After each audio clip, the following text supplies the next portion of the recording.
Shabbat Shalom, nos volvemos a ver caminando Génesis, Bereshit, en el principio. La parashá de la semana la encontramos en Bereshit, capítulo 47, versículo 28, hasta el capítulo 50, versículo 26.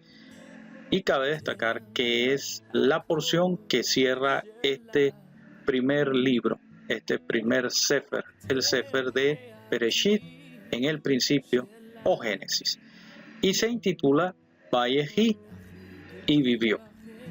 La porción de Haftará o profetas está en Melahim Aleph, Primera de Reyes 2, versículos 1 al 12.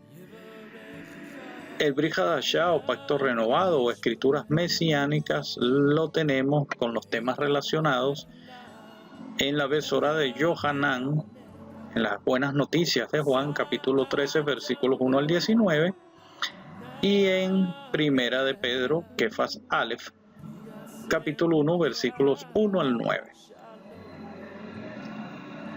Viendo el mapa de la parashá en lectura o haciendo Keriat HaTorah, el cantado de la Torah, Vayehi Yaakov beretz Mizraim sheva esre shana Vayehi yemei Yaakov shene chayav sheva shanim ve'arba'im u'me'at shana.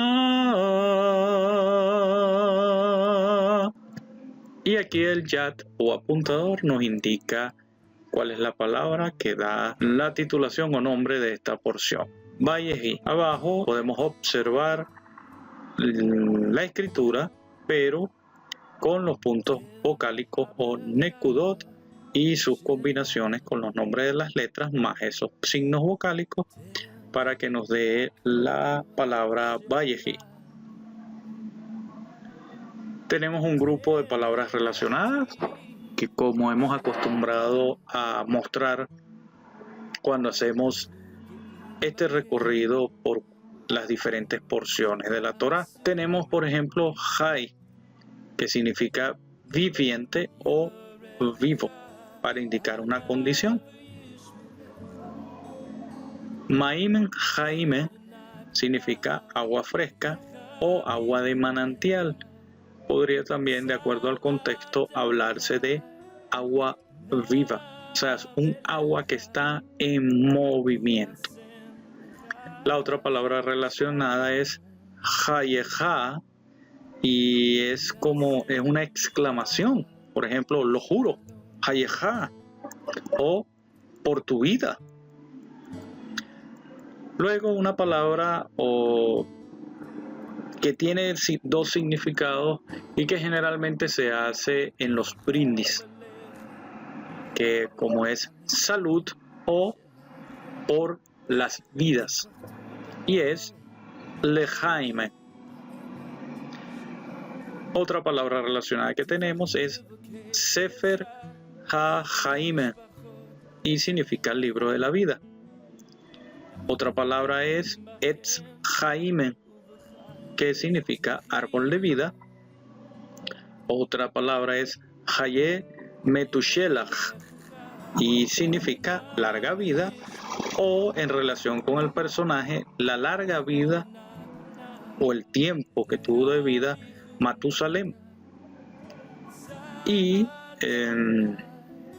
dos palabras que tienen un mismo significado, aunque como lo hemos relacionado o indicado en otras porciones, que de acuerdo al contexto donde se encuentre ese significado puede variar, o la posición de la palabra o la palabra en sí. Y entonces estas palabras finales, que son Haye Olam o Haye Ad, y ambas significan vida eterna. La parashá Vayehi, y vivió. Jacob terminó de vivir en Egipto. Recordemos que en parashot anteriores, ya de acuerdo a los sucesos, por ejemplo, cuando Joseph se le revela a sus hermanos y él manda a buscar a su padre. Pero Jacob no creía todavía, según lo que está relatado.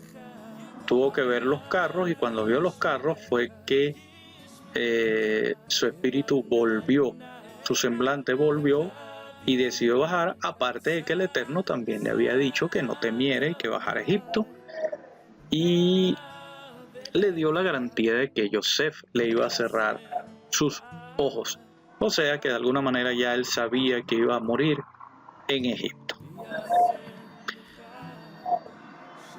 Aquí podemos encontrar una juxtaposición o un cambio de experiencias o roles si hacemos una comparación en la vida de estos dos personajes, de Jacob y de Joseph. Joseph vivió, creció en la casa de Jacob bajo la protección, bajo el cuidado, bajo la guía, bajo la crianza de Jacob su padre hasta los 17 años. Y aproximadamente fue que sucedió lo del complot de sus hermanos, primero para matarlo y luego decidieron, por los asuntos que ya sabemos, de venderlo como esclavo. Pero ahora, cuando Jacob baja a Egipto, vive 17 años, para un total de 147, porque como vemos en parashot anteriores también, cuando se presenta delante de Faraón le dice que cuántos son los años, y él le dice que sus peregrinajes le han llevado ya 130 años, más estos 17 años que va a vivir en Egipto, le dan 147 años de haber vivido. Entonces, estos últimos años, estos últimos 17 años, que es la misma cantidad de años que Yosef estuvo bajo su cuidado, ahora Jacob va a estar ese intervalo de tiempo a su edad, sus últimos años, bajo el cuidado de Yosef, bajo la provisión de Yosef y bajo la cobertura de Yosef. Recordemos que en esta primera parte, al comienzo de esta parashá, hay una reunión entre Yosef y Jacob, en la cual Jacob, aparte de expresar el agradecimiento por la esperanza que se cumplió de poder ver a Yosef con vida, él le hace tomar un juramento también, y que le muestre gen, gracia o favor y lealtad, y que le jure que no lo va a enterrar en Egipto, sino que cuando fallezca lo va a llevar, lo va a sepultar en la tumba donde están sus padres, sus ancestros, que es la cueva de Macpela. Y cabe una pregunta que está relacionada, viendo esta juxtaposición, viene a mi pensamiento dos preguntas relacionadas con el ciclo de vida. Y es, ¿hasta cuándo somos padres de nuestros hijos? ¿Hasta cuándo los protegemos, los cuidamos, los tutelamos, los guiamos? En algunas sociedades y algunas culturas hay una edad específica para eso. También en algunas culturas, algunas sociedades, esto sucede es cuando el hijo o la hija se casa, que entonces deja el hogar para formar su propio hogar. Bien, pero eso es algo muy particular de acuerdo al contexto y la situación. Hay situaciones en las cuales uno como padre nunca deja que el hijo se emancipe y sigue siendo un bebé para nosotros.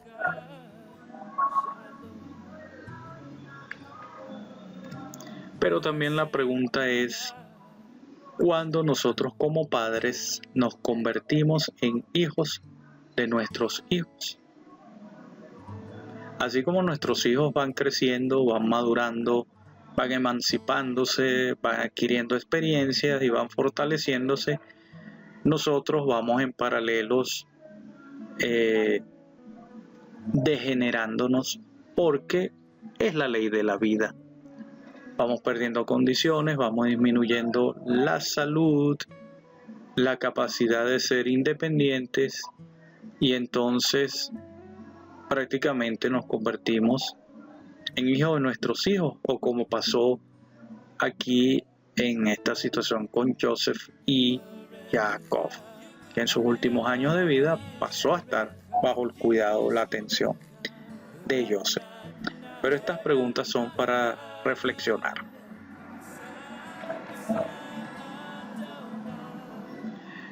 Luego de esa reunión en la cual que Joseph le jura a Jacob, llega un momento que Jacob se enferma y le es avisado a Joseph.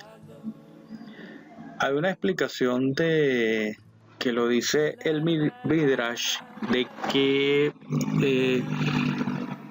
Jacob se enfermó porque él le pidió al Eterno una señal antes de morir, porque él no quería morirse sin tener la oportunidad de despedirse de cada uno de sus hijos y de bendecirlos y de darle unas instrucciones para la continuidad de su vida después de él.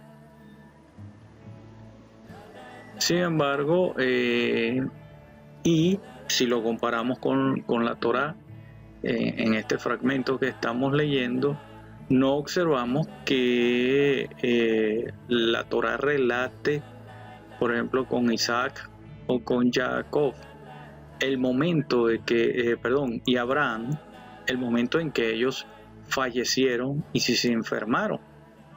Entonces de ahí viene la tradición también de que cuando la persona le tocaba fallecer, fallecía y listo. Algunos también dicen, por ejemplo, de dónde viene esa tradición de hablar o de desear salud cuando alguien estornuda, o decir buena salud, que en hebreo se diría gisonet o gisonet, y en Yiddish o en alemán Gesundheit. Bueno, que según cuando la persona le tocaba morir, simplemente estornudaba y listo, por decirlo así.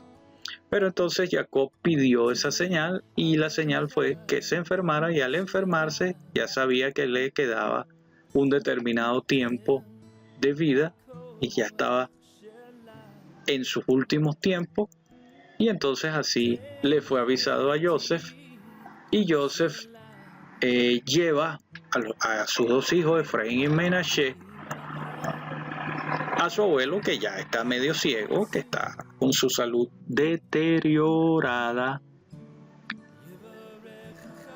Y aquí sucede una adopción, ya que Jacob reclama a Efraín y Menashe como hijos suyos, y que ellos heredarán a través de Jacob, pero que los otros hijos que después él tenga, que Joseph tenga, sí heredarán a través de sus hermanos. Entonces, de alguna manera le está entregando una prebendición, o le está dando una prebendición a Joseph antes de dar una bendición final con toda su familia, y eso le otorga una doble porción en la tierra prometida. Aquí sucede algo curioso que también da pie para muchas enseñanzas. Sucede un cruce de manos. Algunos los atribuyen, a primera vista se atribuye a que Jacob estaba bastante ciego, no podía distinguir quién es quién, pero vemos que a pesar de que Joseph coloca a Menashe a la derecha de Jacob y a Efraín a su izquierda, para que entonces el mayor reciba la bendición que le corresponde como primogénito, Jacob hace lo contrario. En este caso, al poner su mano derecha sobre el menor, le está dando preeminencia sobre el mayor. Esto trae a colación, me hace recordar lo que dijo Yeshua. Tenemos diferentes incidentes u ocasiones en que, por ejemplo, estos dos hermanos que estaban viendo que quién iba a ser el mayor, quién se iba a sentar a la derecha o a la izquierda de Yeshua cuando estuviera en su reino, o cuando Yeshua estaba hablando de que alguno de los discípulos lo iba a traicionar, pero ellos estaban más pendientes de que quién sería el mayor de ellos después de que Yeshua fuese traicionado, ¿no? Y ya sabemos las palabras de Yeshua al respecto de que siempre o generalmente el menor va a ser el mayor y el mayor va a servir. O en su defecto, como él decía, que los primeros serán postreros y los postreros serán primeros. O que si no hacéis como niños, no entraréis al reino de los cielos. O sea, que había que rebajarse de alguna manera, o sea, yo diría que ubicarse adecuadamente para encajar en esta estructura de bendición, de redención y servicio de lo que significa estar bajo el Minshelet Hashamayim, el dominio de los cielos. Otro de los puntos es que Jacob, como dicen muchos comentaristas, que él tenía la profecía dada por Hashem y él podía adelantarse y ver. Entonces ya él sabía que Efraín era el que iba a ser más fructífero y que Efraín es que se iba a cumplir, o a través de Efraín se iba a cumplir esa bendición y esa promesa de ser una comunidad o congregación de pueblos. También observamos que aquí hay una enseñanza, porque si vemos lo que dice la Torá, que el mismo Jacob dijo que así bendecirán a los hijos de Israel, que el Eterno te haga como Efraín y Menashe. Una enseñanza muy explícita. Ciertamente se derivó una jurisprudencia rabínica con relación a esto, pero aquí la observamos directamente como una instrucción explícita, simplemente así, y lo enseña precisamente uno de los patriarcas. Joseph intenta corregir y más bien es corregido. Traigamos a colación que si bien con Abraham e Isaac no hubo esta situación de preferencia porque era el único hijo. Ojo, bueno, sí la hubo, pero basado en que Isaac era el hijo de la promesa por el cual se iba a heredar, y no a través de Ismael, aunque fue el primogénito, pero no fue con Sara y no era el hijo de la promesa.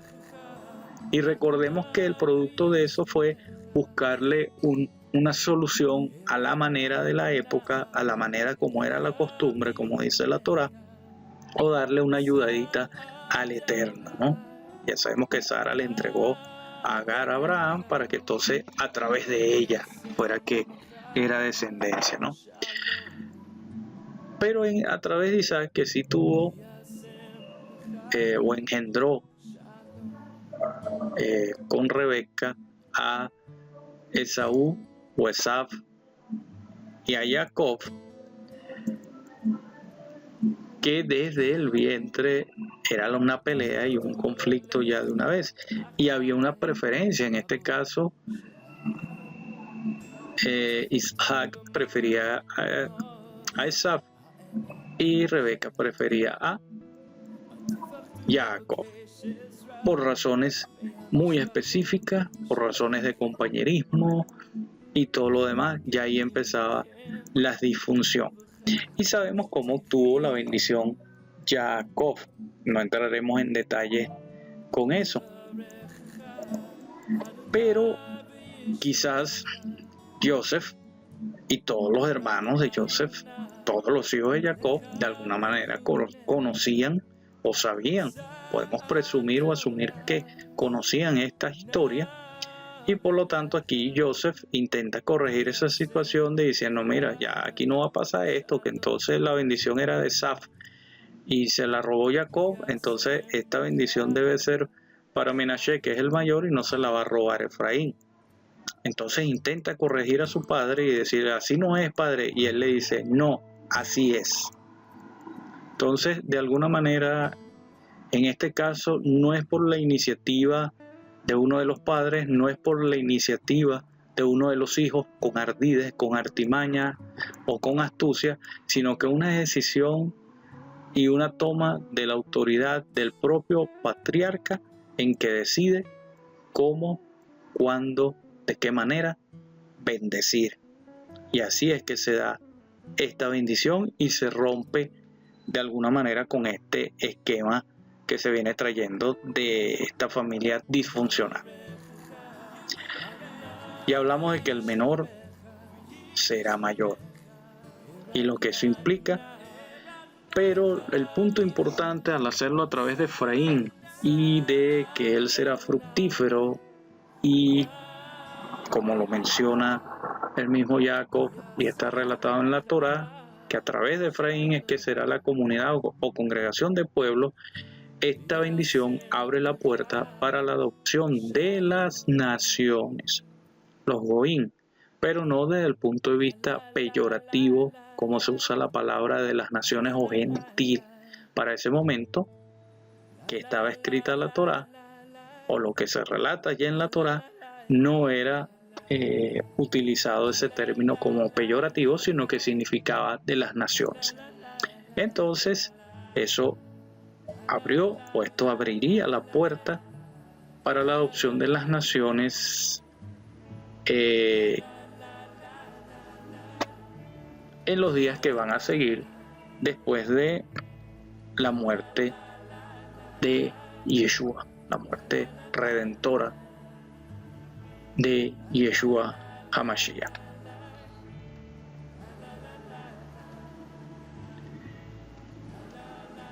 La bendición final. Ya aquí, entonces, de acuerdo a la señal que recibió Jacob, él hace llamar, venir a todos sus hijos para darles la bendición final. De alguna manera podríamos deducir que se despliega un suspenso. Aparentemente las cosas estaban ya sentadas, ya estaban dadas, todo el mundo sabía cuál era su rol, su derecho, su bendición de alguna manera, pero según hubo sorpresas.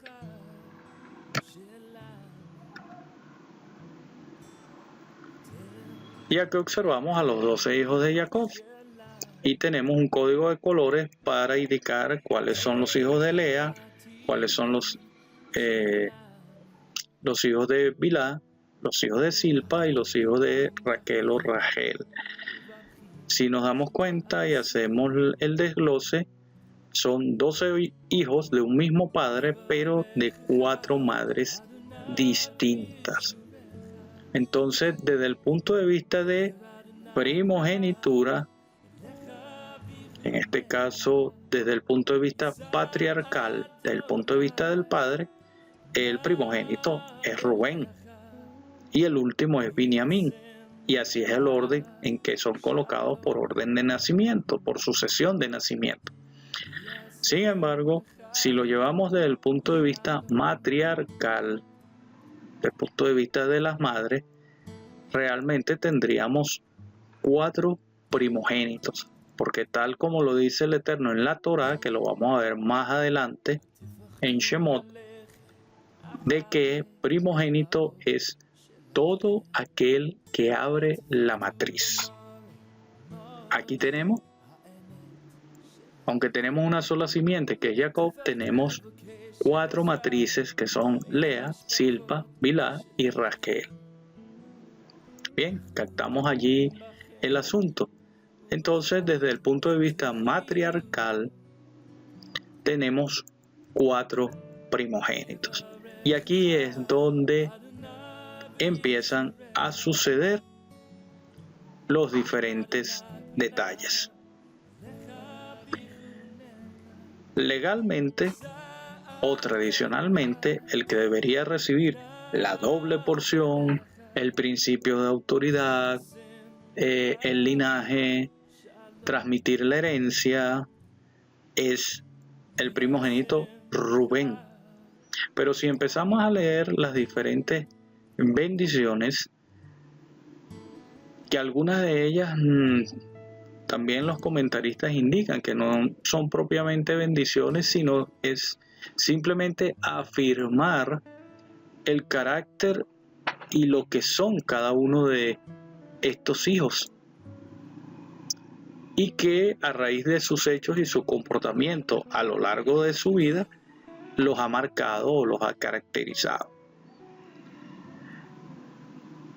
Si observamos el orden de los 4 primeros hijos, que son Rubén, Simeón, Leví y Judá, estos 3 primeros prácticamente son eliminados.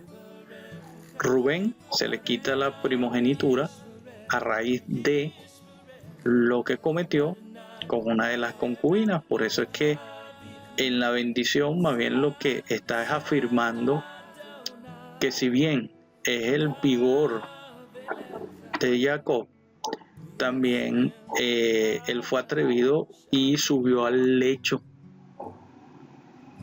de su padre, que en este caso con una de las concubinas, y eso fue ese error, ese ímpetu, además el liderazgo que tuvo para que Joseph fuera primero matado y después vendido. O sea, primero el complot para matar, pero después no resultó y se cambió de parecer. Entonces, el hecho de vender como esclavo a Joseph, eso le quitó esa preeminencia. Simeón y Leví, como dice allí, que son camaradas,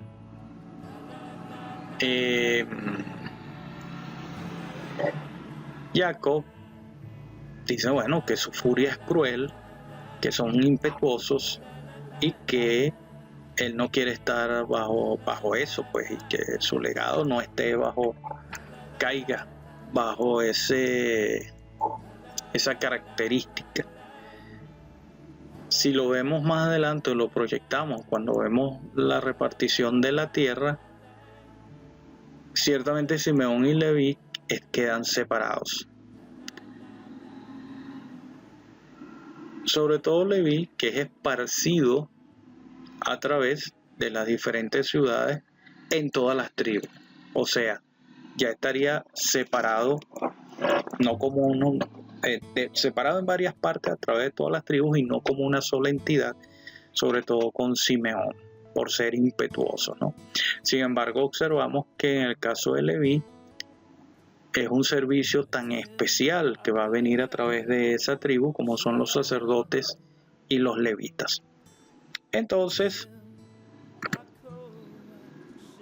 aquí encontramos el primer cambio del orden, resaltando que de alguna manera Jacob, él como patriarca, estaba decidiendo cómo bendecir. Y entonces la primogenitura, o lo que correspondería a los derechos y deberes de primogenitura, pasan al 4.º hijo que él tuvo con Lea, y el caso de Judá. Y vemos que aquí esta bendición sobre Judá es una declaración de reinados, una declaración de regencia, de ley, una declaración de bendición de poder, de liderazgo. Y entonces eso quiere decir que pasó la bendición de primogenitura sobre. Luego vemos a Adán, y también hay una bendición muy especial sobre él, y él es otro primogénito, en este caso a través de Bilhá. Luego tenemos la bendición a Gad, en ese orden, o sea, en el orden como primogénito, ¿no? Sin embargo, los órdenes van, si los vemos descritos, y depende de la versión que tengamos de la Biblia o de Humash, a veces hay un orden que se salta, ¿no? Pero vamos a ver en algunos ese orden tal como están en esta lámina, o en su defecto también están ordenados por ciertamente en orden de mayor a menor, pero de acuerdo a las mujeres o a las madres, o como yo venía diciendo, el orden matriarcal. En este caso, como tercer primogénito tendríamos a Gad, que es uno de los hijos nacidos de Silpa, que era doncella o sirvienta de Lea. Y por último tenemos al de la amada, Rachel, y en este caso es Joseph, que ya había sido bendecido previamente a través de sus hijos, Efraín y Menashe. Y es interesante dentro de estas bendiciones porque Jacob incluso declara su esperanza cumplida, porque dice que ni pensaba ver tu rostro y ahora hasta he visto hasta tus hijos. Entonces, a pesar del dolor, a pesar de las pruebas, hay que tener esperanza. Bueno, si queremos saber de las diferentes bendiciones y desglosar aprendizajes a través de cada una de las bendiciones que le dio Jacob a cada uno de sus respectivos hijos, bueno, ahí tenemos el texto. En el texto podemos leer y releer. Pero el detalle aquí es el punto de vista de la primogenitura y los cambios que estableció Jacob, como decir, un reordenamiento para ir rompiendo con la tradición de esa disfunción o de preferencia y darle a cada quien, porque ya sus hijos eran bastante mayores, darle a cada quien en relación a su comportamiento, a su personalidad, a su desenvolvimiento, al ejercicio o mejor dicho, cumplimiento de sus responsabilidades para poder asignarle unos privilegios o derechos.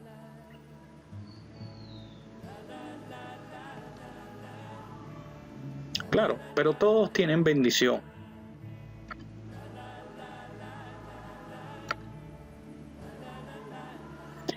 Y así Jacob encoge los pies sobre su cama y duerme. Qué descripción tan fantástica,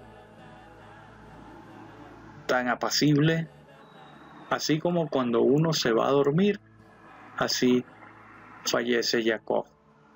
Quizás por esto, sin entrar en muchos detalles del desarrollo de la tradición, cuando se hace la oración del Hamapil, haciendo el Quería Shema, la declaración del Shema y sus bendiciones en la oración antes de acostarse,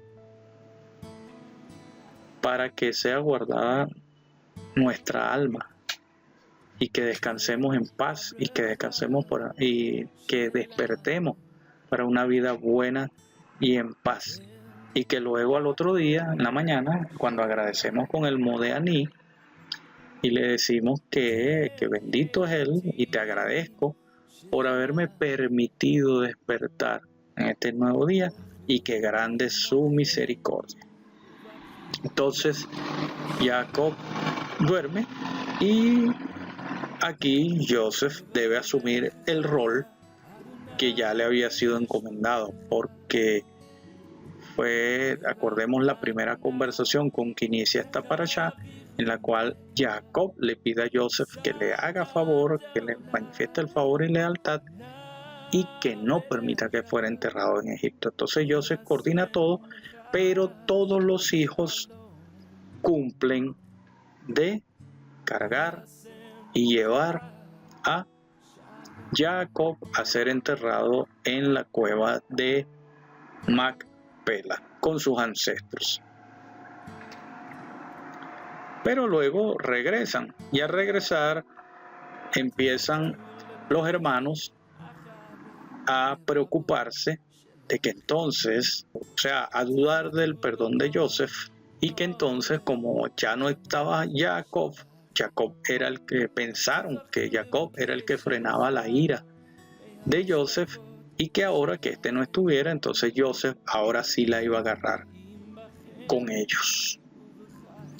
Pero no es así, y lo observamos que Joseph tranquiliza y habla con sus hermanos al respecto.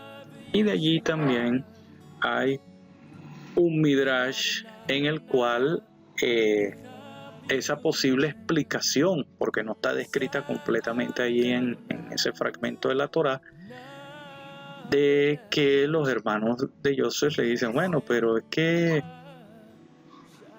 porque según transcurrió un tiempo después que regresaron de enterrar a Jacob. Sucedió un tiempo porque antes todos comían en palacio, pero después que regresaron de haber enterrado a Jacob, no comían más en palacio. Entonces, según, por eso fue que empezaron esas sospechas, esa intranquilidad entre todos sus hermanos, pues. Entonces, según la posible explicación, es que Joseph llama a sus hermanos y le dice, miren, lo que pasa es que cuando estaba Jacob, nuestro padre, él me decía que me sentara a la cabecera de la mesa. Pero ahora que él no está, yo no quiero ocupar esa posición, porque esa era la posición que debía ocupar él. El otro detalle es que, vista esa situación, también yo no quería que vieran que había un privilegio político para con mi propia familia. Porque recordando que cuando conocieron a Faraón, yo les había dicho que aquí se aborrecía a los pastores de ovejas, no caían bien, pero que no mintieran y que dieran eso, y que por eso fue que se concedieron las tierras, o se me permitió elegir las tierras de Goshen para que todos viviesen ahí aparte.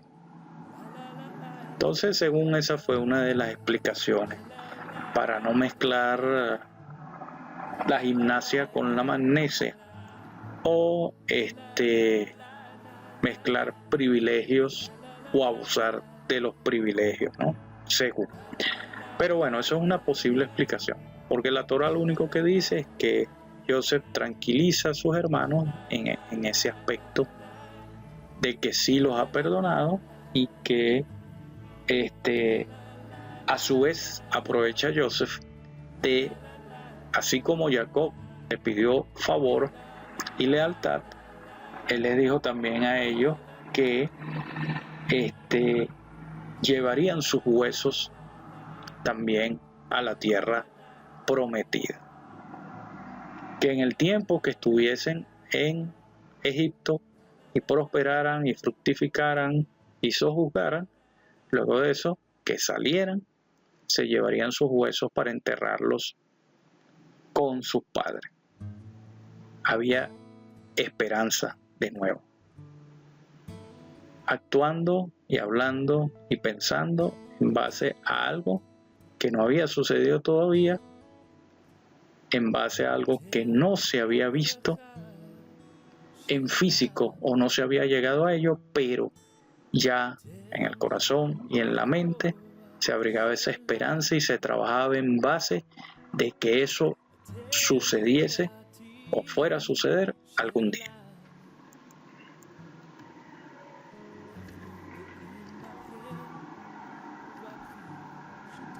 Y así Joseph muere a los 110 años de edad.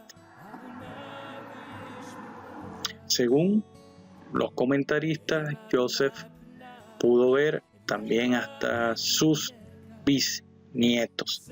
O sea, gran cantidad de años pasó hasta que las cosas cambiaron, y que vamos a ver eso en el próximo Sefer, que es el libro de Éxodo, o conocido como Shemot. Y así como es la porción final, también es el final del principio. Este Sefer que acabamos de terminar se conoce como Bereshit, en el principio. Hasta ahora, los patriarcas y las matriarcas que hemos visto en este principio, cómo comenzó todo, la humanidad, cómo se desvió del plan inicial y que por una decisión o una mala decisión que pudiera catalogarse así, se echó a perder el plan original de Dios con la humanidad, o mejor dicho, en la humanidad, en mi opinión, fue que se echó a perder el plan, porque desde el punto de vista de Dios y en Dios no se echó a perder nada, solo que ahora sería y es una gran cantidad de tiempo y una gran cantidad de generaciones para llevar a cabo y cumplir este plan de redención que es desde la eternidad hasta la eternidad. Entonces hemos visto desde Adán y Java, la pareja original, los diferentes hijos, las decisiones que tomaron, los diferentes personajes y héroes de la fe. Son como unos viejos amigos, porque los vemos desde el punto de vista humano. Aquí hay un trasfondo espiritual, pero los vemos celebrar, los vemos sufrir, los vemos reír, los vemos llorar. También los vemos abrazar y los vemos luchar. Entonces, como familias humanas al fin que son complicadas y hasta disfuncionales. Y Génesis es un libro que nos presenta temas recurrentes, porque vemos que errores que cometieron padres los cometen los hijos, son sus errores, ¿sí? El error del padre no es el mismo error que el hijo, porque son distintos protagonistas y distintos momentos en tiempo y espacio, pero son similares por causas similares y por contextos similares, aunque con ligeras variaciones. Sin embargo, eso no echa a perder el plan de Dios. Cambia la situación en el punto de vista humano, como lo he venido diciendo, o como mi opinión o percepción, pero el plan de redención del Eterno sigue invariable. En cierto sentido, la humanidad muere sin ser capaz de ver la esperanza de la redención. Dios está allí, pero no puede verle. Yeshua, que es el artífice y el medio para llegar al Padre a través de su obra redentora, vive como Immanuel, Dios con nosotros, pero la humanidad no tiene los ojos para ver a Yeshua. Y él está como incógnito, tal como le pasó a los discípulos en el camino a Emaús, como lo vemos relatado en el Brit Hadashah. Y este Mesías incógnito está también así para el propio Israel. Los héroes de la fe, quienes caminaron con Dios, no vieron con claridad, sino a la distancia, pero caminaron la senda de la redención y experimentaron su perdurable presencia.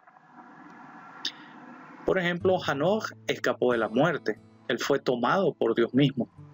Noah hizo caso y sobrevivió al diluvio y vivió para ver hasta su 10ª generación. Abraham también hizo caso, a pesar de los errores que cometió, y heredó el pacto de Dios y le escuchó jurarle que sería padre de una nación perpetua. Y vio que el pacto llegó a ser la herencia de su hijo de la promesa, que es Isaac, y también de su nieto, en este caso Jacob, como lo estamos viendo en las últimas porciones de este libro de Génesis.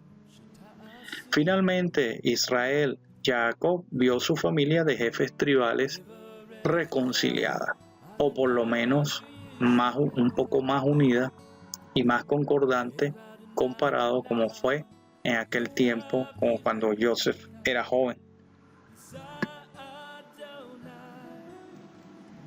Y ahora que esta familia está unificada y colocada en un incubador, este incubador es Egipto, y allí es que se va a formar la nación embrionaria de Israel, porque ahorita son los hijos de Jacob, los hijos de Israel, pero no la nación de Israel, la cual va a entrar en un crecimiento explosivo, y allí fuera de casa, fuera de la tierra, es que van a salir como una nación. La bendición siempre ha sido la misma: ser fructífero, multiplicarse, llenar la tierra y sojuzgarla. Y la directriz del Eterno siempre ha sido la misma también: caminar con Dios y vivir eternamente en su presencia.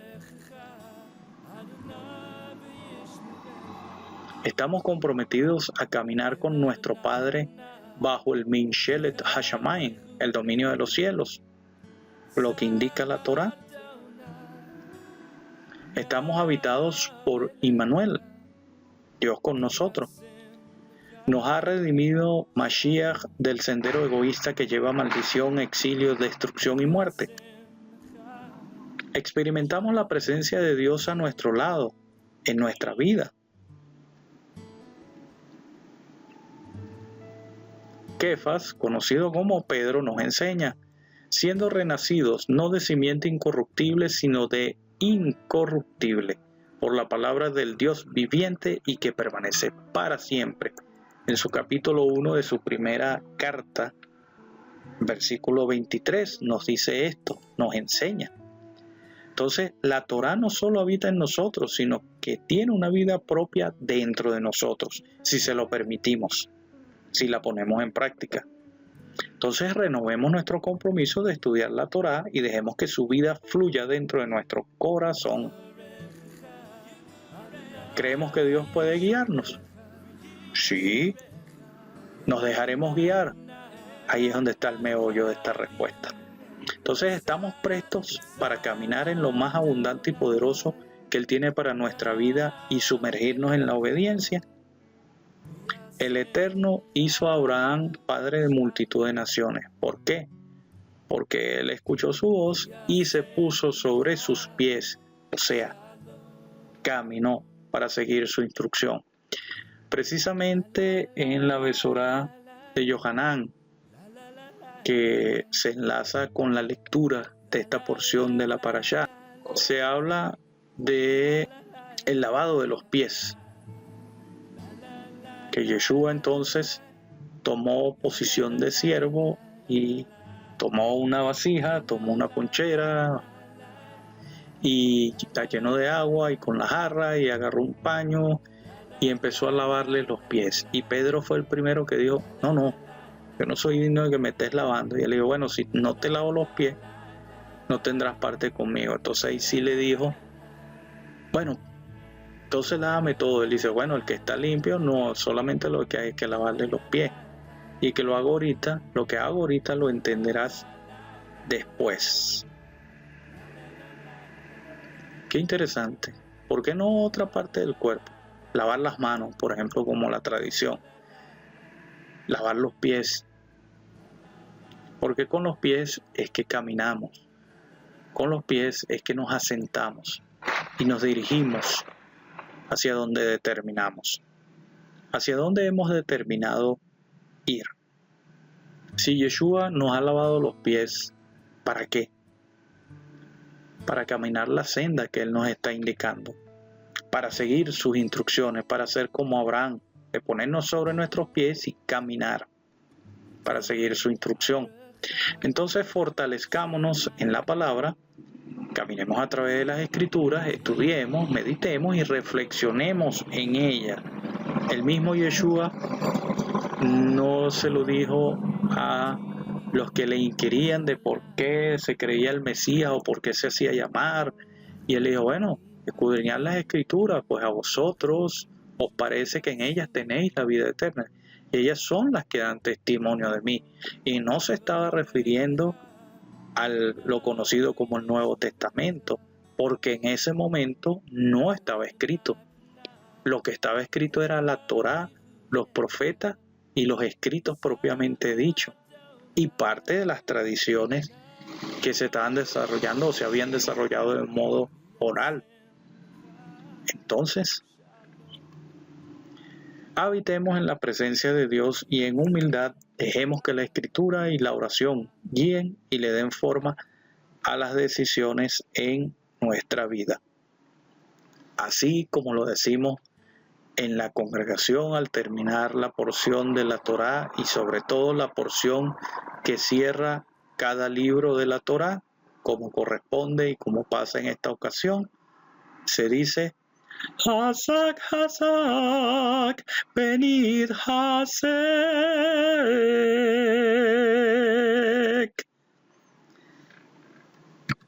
Sé fuerte y nos fortaleceremos.